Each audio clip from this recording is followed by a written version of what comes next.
Τι είναι ο τεκτονισμός? Είναι μια παγκόσμια αδελφότητα γυναικών και ανδρών, οι οποίοι ενδιαφέρονται ιδιαίτερα για τις ηθικές και πνευματικές αξίες. Είναι ένα παγκόσμιο σύστημα αδελφοτήτων που έχει την απαρχή του στα τέλη του 16ου, αρχές 17ου αιώνα και αριθμεί σχεδόν 8 εκατομμύρια μέλη.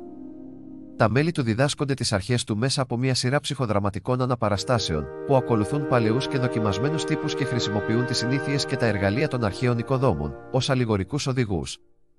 Τα ουσιαστικά προσόντα για να γίνει κανείς δεκτός και να παραμείνει μέλος της ελευθεροτεκτονικής στοάς είναι ενός η πίστη προς ένα υπέρτατο ως ο ελάχιστος κοινός τόπος αλήθειας, που μπορεί να αποτελέσει σημείο εκκίνησης για την ανάπτυξη ενός ηθικού τρόπου ζωής και την πνευματική αναζήτηση.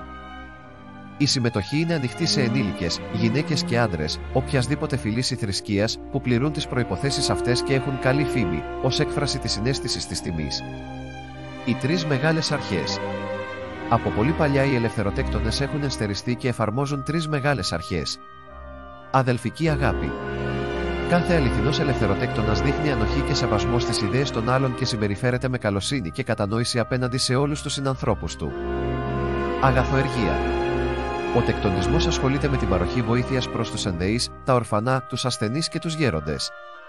Οι τέκτονες διδάσκονται την άσκηση της αγαθοεργίας, ενδιαφερόμενοι όχι μόνο για το δικό τους καλό, αλλά και για το καλό της ολότητας, τόσο με την ελεημοσύνη όσο και με της εθελοντικής τους εργασία. Αλήθεια.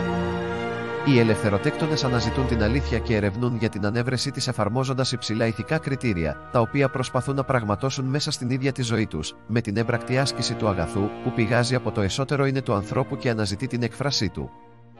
Το καθήκον του ελευθεροτέκτονα ως πολίτη. Το καθήκον του τέκτονα ως πολίτη πάντοτε υπερισχύει της οποιασδήποτε υποχρέωσης του προς άλλους τέκτονες. Κάθε προσπάθεια συγκάλυψης ανέντιμης ή παράνομης ενέργειας άλλου τέκτονα ή απόπειρα άδικης εύνοιας έρχεται σε ευθεία αντίθεση προς το πρωταρχικό αυτό καθήκον. Παράλληλα, προβάλλεται ως υπέρτατο χρέος του πολίτη η πίστη προς την παρτίδα και τα ιδεώδη της. Θρησκεία. Ο ελευθεροτεκτονισμός δεν είναι θρησκεία, ούτε υποκατάστατο της θρησκείας ή άλλου φιλοσοφικού συστήματος, και κατά συνέπεια οι συζητήσεις επί θρησκευτικών θεμάτων κατά τις τεκτονικές συνεδρίες είναι αυστηρά απαγορευμένες. Μυστικότητα.